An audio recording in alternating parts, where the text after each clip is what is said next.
অত্যন্ত দুঃখের সাথে বলতে হয় আজকে বাংলাদেশে ড্রাইভারদের বেতন যারা কিন্তু অষ্টম শ্রেণী পাস তাদের হচ্ছে 12তম গ্রেড, আর আমরা যারা সরকারি প্রাথমিক বিদ্যালয়ের সহকারী শিক্ষক হিসেবে স্নাতক ডিগ্রি নিয়ে প্রবেশ করি তাদের বেতন হচ্ছে 13তম গ্রেড।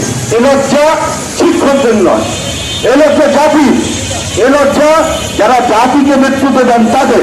কাজেই অন্তর্বর্তীকালীন সরকারের প্রধান উপদেষ্টা নিতে আমাদের বিগত অনুরোধ যে শিক্ষকদের প্রাণের দাবি সহকারী শিক্ষকদের 10ম গ্রেড এবং প্রধান শিক্ষকদের 9ম গ্রেড অতি সত্তর বাস্তবায়নের মাধ্যমে আমাদেরকে পরিপুষ্ট করবেন এবং শিক্ষিত জাতি গঠনের প্রাথমিক শিক্ষকদেরকে পাশে এসে দাঁড়াবেন।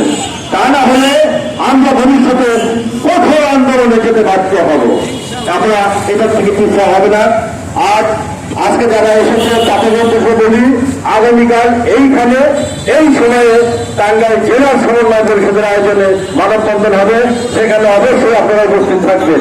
সেই সাথে যারা আজকে সাংবাদিক বৃন্দ আছেন, ইলেকট্রিক মিডিয়া, প্রিন্ট মিডিয়া, তাদেরকে ধন্যবাদ জানাচ্ছি, আন্তরিক মোবারকবাদ জানাচ্ছি আমাদের এই নিউজ কভার করার জন্য। সবাইকে ধন্যবাদ। আসসালামু আলাইকুম।